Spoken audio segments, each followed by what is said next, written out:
ఈరోజు మన ఈ విశ్లేషణకు స్వాగతం. మనమీరోజు ఒక చాలా లోతైన, మనందర్నీ ఆలోచింపజేసే ఒక ఆధ్యాత్మిక రహస్యాన్ని ఛేదించబోతున్నాం. అవును కదా, ఇది మనందరి మదిలో మెదిలే ప్రశ్నే. పరమాత్మ గుణాల సాగరమంటారు, శక్తుల సాగరమంటారు. మరి అంతటి శక్తివంతుడైన ఆయన మనకెందుకు కనిపించరు? ఆయన రూపమేంటి అనేది ఎవరికీ ఎందుకు తెలియదు? సరే, ఈరోజు ఈ మిస్టరీని సాల్వ్ చేద్దాం. సో ఈ ఆధ్యాత్మిక ప్రయాణంలో మనం ఏం చూడబోతున్నామంటే, ముందుగా అసలు సమస్య ఏంటో అర్థం చేసుకుంటాం. తరువాత ఆయన స్వరూపం గురించి, ఆయన ఎందుకు కనిపించరో తెలుసుకుంటాం. ఆ తరువాత ఆయనతో ఎలా కనెక్ట్ అవ్వాలి, అలా కనెక్ట్ అయితే ఏం జరుగుతుంది అనే విషయాలను స్టెప్ బై స్టెప్ చూద్దాం. సరే, మరి మనం మొదటి పాయింట్లోకి వెళదాం. పరమాత్మ అనంతమైన శక్తులకు, గుణాలకు నిలయమంటారు. మరి అలాంటప్పుడు ఆయన ఉనికి మనకి ఎందుకు తెలియడం లేదు? ఈ విరోధాభాసాన్ని ముందుగా అర్థం చేసుకుందాం. చూడండి, ఈ ఒక్క వాక్యంలోనే అసలు రహస్యమంతా దాగి ఉంది. ఒకవైపు ఆయన గుణాల అనంత సాగరం, మరోవైపు ఆయన స్వరూపం కేవలం ఒక చిన్న జ్యోతిర్బిందువు. ఈ రెండింటి మధ్య ఉన్న లింక్ను మనం అర్థం చేసుకోగలిగితే మొత్తం విషయం మనకు క్లియర్ అయిపోతుంది. మరి ఇంత పెద్ద మిస్టరీకి సమాధానమేంటి? చాలా సింపుల్, కానీ చాలా లోతైన సమాధానం.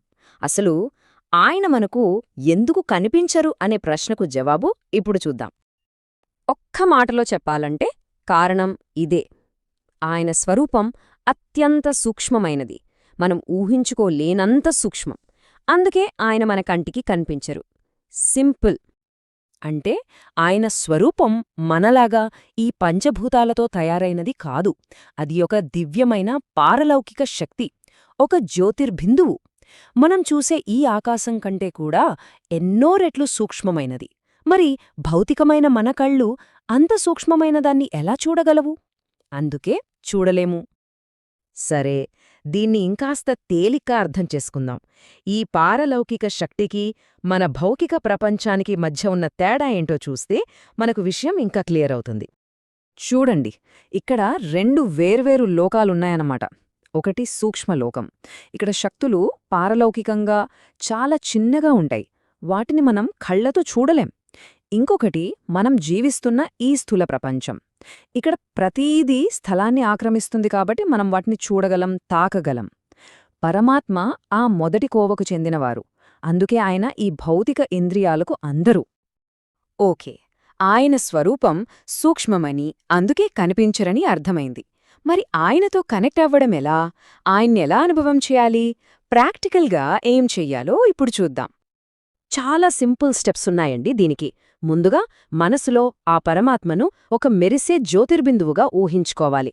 తర్వాత నేనిప్పుడు ఆయన కంపెనీలో ఉన్నాను అనే ఫీలింగ్ను తీసుకురావాలి. ఇక ఆయన గుణాల గురించి, ఆయన జ్ఞానం గురించి ఆలోచిస్తూ ఉంటే చాలు, మనసు ఆటోమేటిక్గా ఆయనతో కనెక్ట్ అయిపోతుంది. మరి ఇలా ఆయన్ని గుర్తు చేసుకోవడం వల్ల, స్మృతి చేయడం వల్ల మన ఆత్మలో ఎలాంటి మార్పొస్తుంది? దాని ప్రభావమేంటి? ఇది కేవలం ఏదో పైపైన ఆలోచించే విషయం కాదండి. ఇదొక పవర్ఫుల్ ట్రాన్స్ఫర్మేషన్. మనం ఆయన్ని స్మృతి చేసినప్పుడు మన లోపల ఒక పెద్ద మార్పు జరుగుతుంది. అది ఒక శక్తివంతమైన పరివర్తన. ఎప్పుడైతే మనం ఆయన్ని స్మృతి చేస్తామో, ఆ దివ్య జ్యోతి నుండి వచ్చే పవర్ఫుల్ కిరణాలు నేరుగా మన ఆత్మ మీద పడతాయి. దానివల్ల మనలో కొత్త, స్వచ్ఛమైన సంస్కారాలు ఏర్పడతాయి. మన ప్యూరిటీ, స్పిరిచువల్ పవర్ పెరుగుతుంది. ఇది రోజూ చేస్తూ ఉంటే పరమాత్మతో కనెక్షన్ చాలా స్ట్రాంగ్, ఇంకా ఈజీ అయిపోతుంది. దీన్ని ఒక సింపుల్ ఫార్ములాలాగా గుర్తుపెట్టుకోవచ్చు. ఆయన గురించి మనం చేసే ప్రతి ఒక్క స్వచ్ఛమైన ఆలోచన మన ఆత్మ మీద ఒక స్వచ్ఛమైన, మంచి ముద్ర వేస్తుంది. అంతే, ఒక్క ఆలోచన, ఒక మంచి సంస్కారం, ఇది ఇంత డైరెక్ట్గా పనిచేస్తుంది. సరే, ఈ కనెక్షన్ని ఇంకా స్ట్రాంగ్గా, ఇంకా డీప్గా మార్చుకోవాలంటే ఏం చేయాలి? ఆ అనుభవాన్ని మరింత లోతుగా మార్చుకోవడానికి కొన్ని పాయింట్స్ చూద్దాం.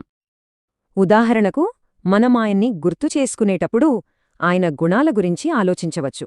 ఆయన శాంతి సాగరుడు, ప్రేమ సాగరుడు కదా. ఆయన ఈ ప్రపంచాన్ని మళ్ళీ ఎలా స్వర్గంగా మారుస్తారో ఆలోచించవచ్చు.